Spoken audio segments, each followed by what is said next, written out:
आपका अगला क्वेश्चन है,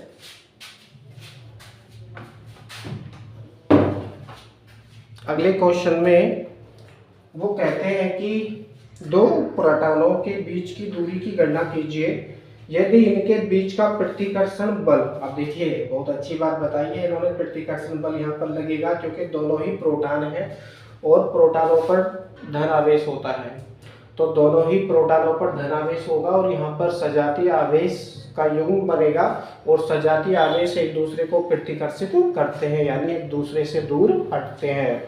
तो यहाँ पर उन्होंने लिख दिया है बीच का प्रतिकर्षण बल एक प्रोटॉन के भार के बराबर हो।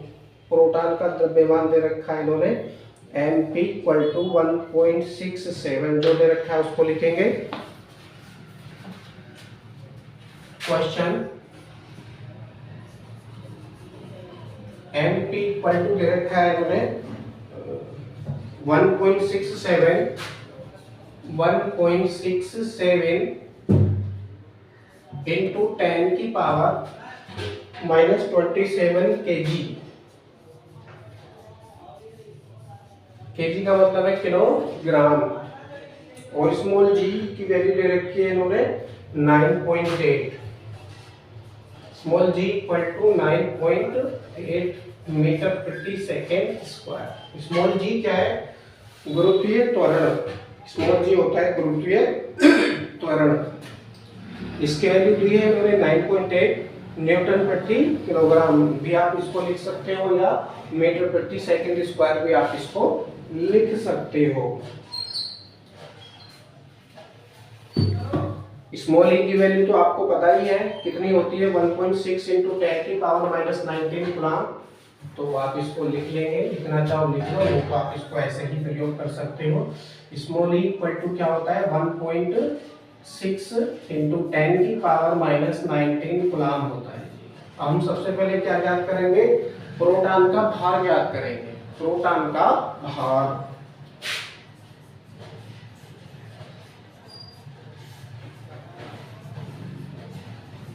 जैसा तुम दे रहे हो ना ऐसा तुम उससे लिखे जाए। प्रोटॉन का भार फॉर्मूला हम प्रयोग करेंगे F = mg। F = mg। m की वैल्यू आपके पास है, p का प्रयोग करेंगे mp × g हो जाएगा क्योंकि प्रोटॉन है 1.67 × 10 की पावर -27 × g की वैल्यू है 9.8। इन दोनों का मल्टीप्लाई आप करेंगे तो आपको प्राप्त होगा ये बल 1.64 into 10 की पावर कितना आ रहा है 10 की पावर -26 kg। आप दोनों का मल्टीप्लाई करेंगे और पावर एक कम हो जाएगी क्योंकि प्लस की एक पावर यहाँ पर बढ़ जाएगी। तो F = इतना आपको न्यूटन में प्राप्त होगा क्योंकि g से इसका मल्टीप्लाई कर चुके हैं। स्मॉल g से मल्टीप्लाई करने के पश्चात ये वैल्यू चेंज होकर न्यूटन आ जाएगी, अर्थात इतने न्यूटन का भार प्रोटॉन का होगा। तो हम दूरी की गणना हमको करनी है तो यहाँ पर कूलॉम के नियम का प्रयोग करेंगे। तो उनसे पहले लिखेंगे प्रोटॉनों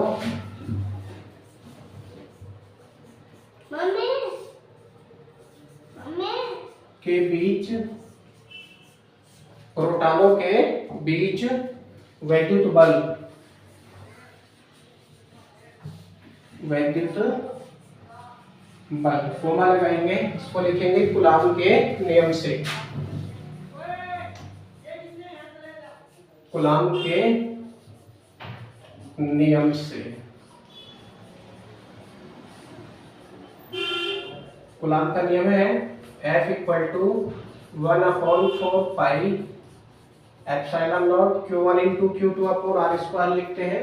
तो Q1 और Q2 दोनों के स्थान पर ही हम A का प्रयोग करेंगे। बेटा छोटी थोड़ा हिलाओ मत क्योंकि कैमरा हिल जाएगा यहाँ से। छोड़ दो इसको, छोड़ दो, कुर्सी पे बैठो, आराम से बैठो। और घर जाना चाह रहे हो, घर चले जाओ, कोई बात नहीं। यही करोगे, ठीक है, समझते रहो। तो Q1 और Q2 दोनों के स्थान पर ही हम E का प्रयोग करेंगे, E into V upon R square. हमको कुछ इस तरह से ये फॉर्मूला प्राप्त होगा। इसका मात्रक होता है न्यूटन। अब हम क्या करेंगे, क्योंकि हमको बीच की दूरी ज्ञात करनी है, प्रोटॉनों के बीच की दूरी की हम गणना करेंगे। तो क्या होगा, आर को पहले लिखेंगे, तो आर इक्वल टू हो जाएगा R square equal to 1/4 pi epsilon naught. E into E का मतलब है ई स्क्वायर अपॉन एफ। यहाँ पर कुछ इस तरह से आ जाएगा, क्योंकि इनका स्थान परिवर्तित हो जाएगा क्रॉस मल्टीप्लाई करने के कारण। अब वैल्यू रखेंगे आर स्क्वायर इक्वल टू, इसकी वैल्यू है 9 गुणा 10 की घात 9, इस पूरे की वैल्यू। अब ई स्क्वायर है 1.6 इंटू 10 की पावर माइनस के 19, और दूसरे वाले की वैल्यू भी आप लिख लो 1.6 इंटू 10 की पावर माइनस के 19 अपॉन में एफ की वैल्यू जो आपको प्राप्त हुई है वो वैल्यू आप यहाँ लिखेंगे। तो ये वैल्यू आपके पास में आई है 1.64 इंटू 10 की पावर माइनस 26, 10 की पावर माइनस के 26 न्यूटन में। चलिए इसको ऐसे ही हम रहने देंगे। यहाँ पर स्क्वायर लग रहा है, स्क्वायर हटेगा तो इस पूरे पर क्या लग जाएगा, अंडर रूट। और कैलकुलेशन आप करेंगे तो आपको प्राप्त होगा 0.118 मीटर। डायरेक्टली मैं लिख रहा हूँ 0.118 मीटर। यही हमारा आंसर है।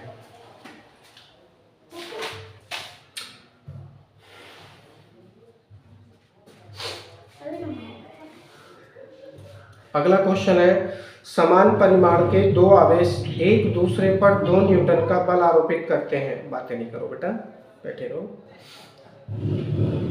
इनके बीच की दूरी 0.5 मीटर कम कर देने पर इनके बीच बल 18 न्यूटन हो जाता है।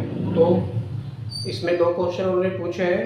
पहले में वो पूछते हैं आवेशों के बीच प्रारंभिक दूरी क्या थी, प्रत्येक आवेश का परिमाण क्या है। तो सबसे पहले जो दे रखा है उसको लिखेंगे। जा रहे हो, जाओ आराम से जाओ,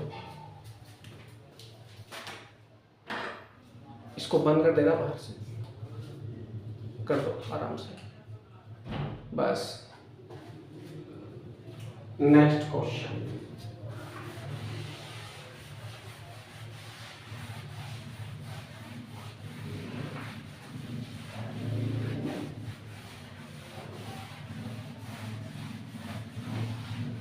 वीडियो को आगे पीछे करके आप देख सकते हैं, यदि कुछ चीजें समझ में आपको नहीं आई है तो।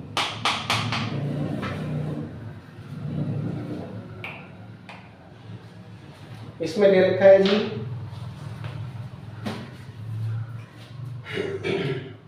समान परिमाण के दो आवेश एक दूसरे पर 2 न्यूटन का बल आरोपित करते हैं। कितना, 2 न्यूटन। तो लिखेंगे F इक्वल टू 2 न्यूटन। आगे दे रखा है आरोपित बल, न्यूटन का बल आरोपित करते हैं, इनके बीच की दूरी 0.5 मीटर कम कर देने पर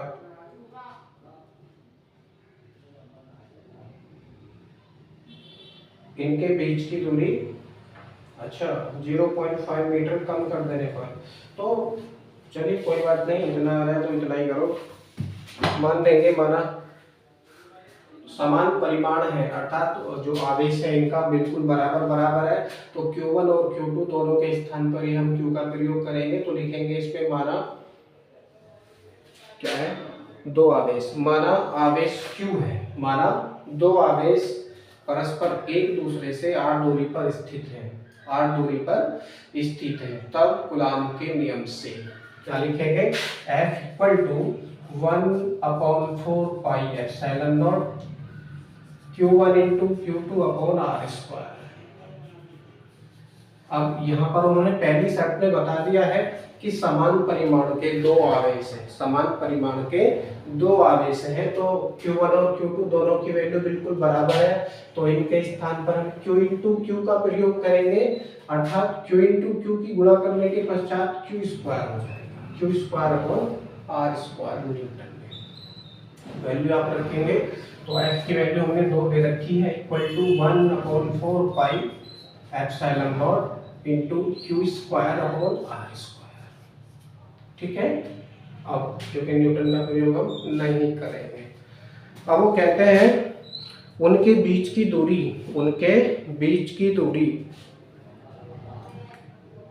0.5 मीटर कम कर देने पर इनके बीच बल 18 न्यूटन हो जाता है, अर्थात इसको इक्वेशन नंबर 1 मान लेंगे। अब प्रश्न की दूसरी शर्त से लिखेंगे, प्रश्न की द्वितीय शर्त से। दूसरी शर्त वो क्या बता रहे हैं, दूसरी शर्त से क्या बता रहे हैं वो कि दूरी यदि r इक्वल टू 0.5 मीटर कम कर दें तो उनके बीच का जो बल है वो 18 न्यूटन हो जाता है, क्योंकि दूरी कम करने पर बल बढ़ेगा, बल 2 न्यूटन से बढ़ के 18 न्यूटन हो जाता है। तब पुनः कूलॉम के नियम से, पुनः कूलॉम के नियम से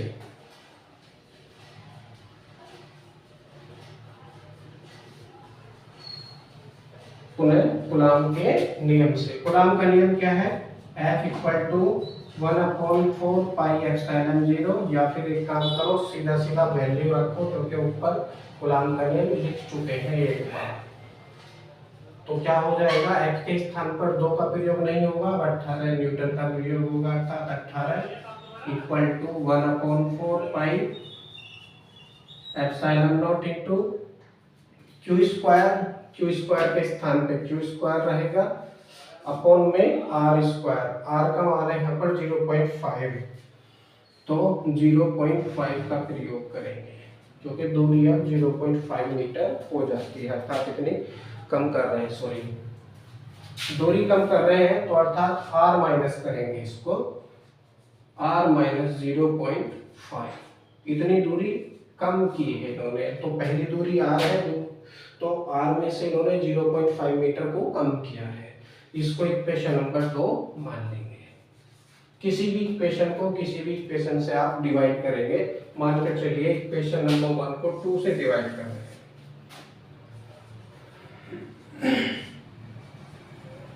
इक्वेशन 1 को 2 से डिवाइड करेंगे तो आपको प्राप्त होगा 2/18, जो कि यहाँ पर 2 है, यहाँ पे 18 है, तो 2/18 इक्वल टू, एक बड़ी लाइन हम खींचेंगे और ऊपर है हमारे पास 1/4 पाई एप्सिलॉन नॉट,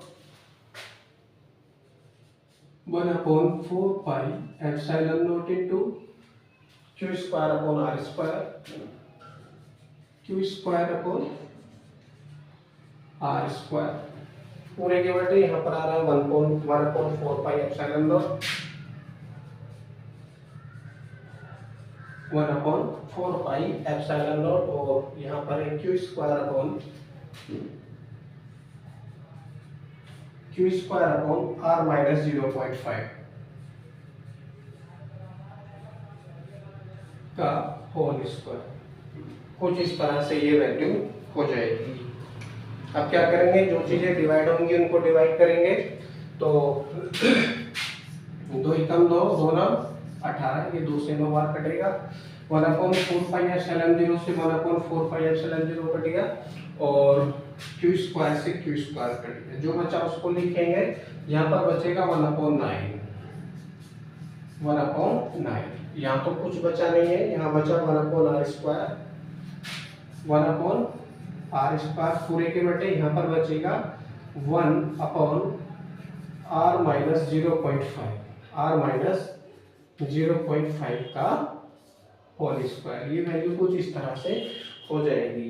अब आप इसका स्थान परिवर्तन करेंगे, 1/9 इक्वल टू हो जाएगा 1/r² गुणा ये वैल्यू ऊपर चली जाएगी r माइनस 0.5 का होल स्क्वायर पूरे के बटे 1। कुछ इस तरह से ये वैल्यू आपकी हो जाएगी।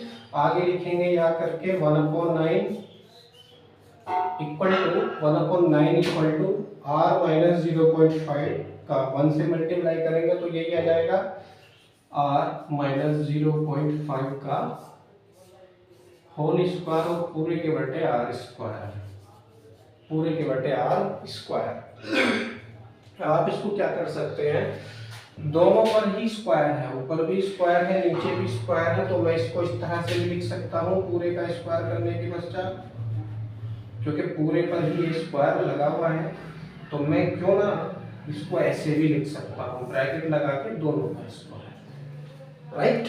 ऐसे भी इसको लिखा जा सकता है कैलकुलेशन करने के लिए, तो बहुत इजी कैलकुलेशन आपकी हो जाएगी। अब ये स्क्वायर लग रहा है, इसको हटाएंगे तो यहाँ पर अंडर रूट लग जाएगा, तो 1/9 का अंडर रूट हो जाएगा इक्वल टू, और यहाँ हो जाएगा r माइनस 0.5 अपॉन में r, ये वैल्यू आपको प्राप्त होगी। मैं इसको साफ कर देता हूँ।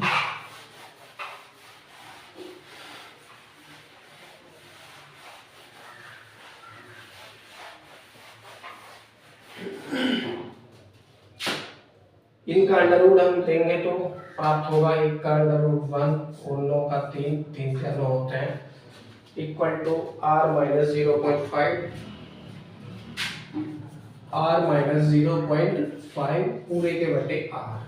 आपको ये वैल्यू कुछ इस तरह से प्राप्त होगी। इनका क्रॉस मल्टीप्लाई करेंगे, r का 1 से करोगे तो r इक्वल टू 3 का r से करोगे तो 3r माइनस 0.5 का 3 से करोगे तो 1.5 आपको प्राप्त होगा 1.5 r।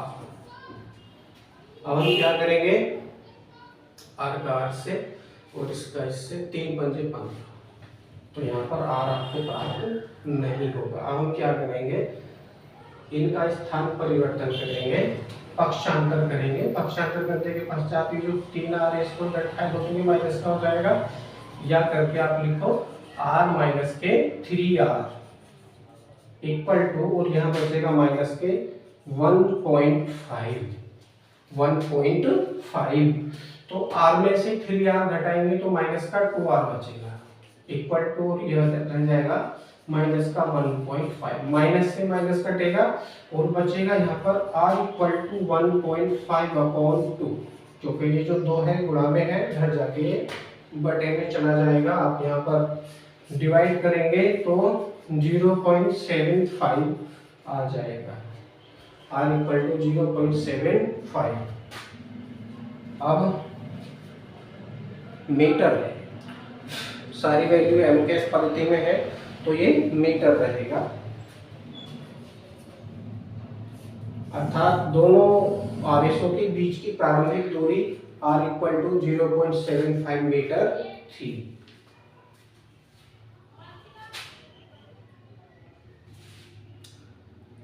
अब वो अगले सवाल में पूछते हैं प्रत्येक आवेश का परिमाण क्या था। प्रत्येक आवेश का परिमाण पूछते हैं जी, क्या था।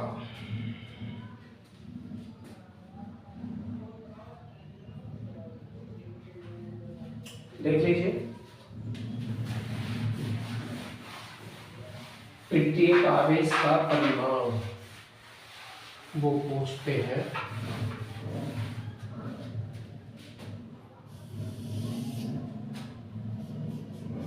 सेकंड क्वेश्चन में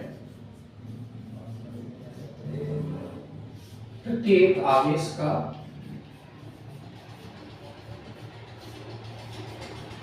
परिमाण।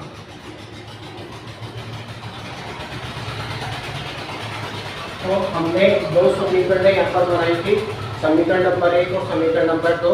इसमें से समीकरण नंबर 1 का प्रयोग करेंगे, वो था 2 newton equal to 1/4 pi epsilon naught Q square upon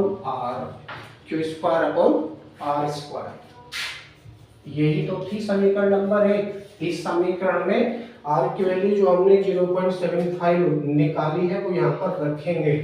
तो 2 इक्वल टू प्राप्त हो जाएगा इसकी वैल्यू 9 गुणा 10 की घात 9 इंटू क्यू स्क्वायर पूरे के बटे आर स्क्वायर। आर की वैल्यू है 0.75 का होल स्क्वायर। कुछ इस तरह से ये वैल्यू आपको प्राप्त होगी। इसके बटे में 1 है तो तिरछी गुणा आप इसको कर लीजिए।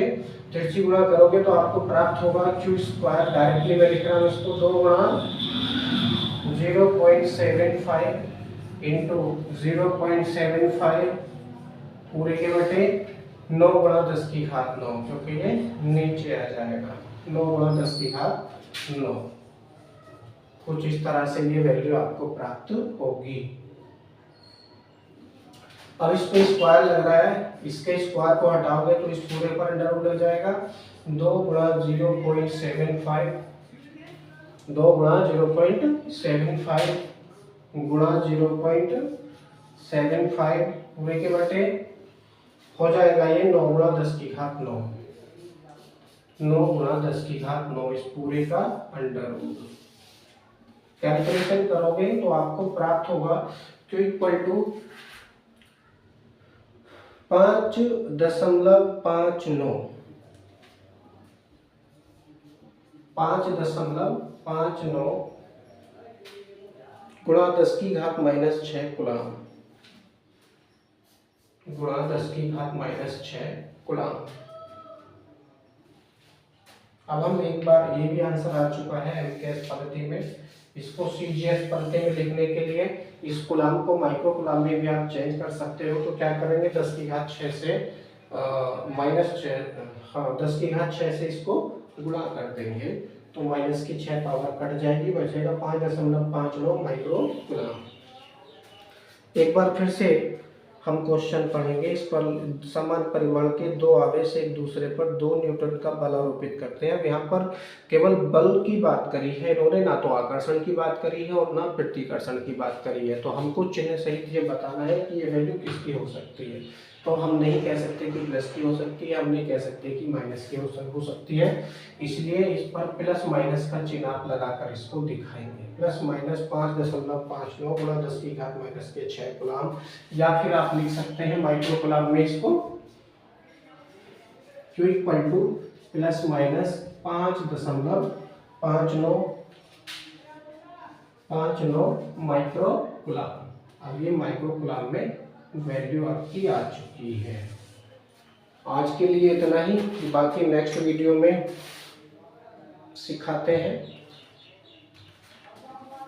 आई होप वीडियो यदि आपको अच्छी लगे तो आप इसे लाइक करो, अपने दोस्तों में इसको शेयर करो, चैनल को सब्सक्राइब करो।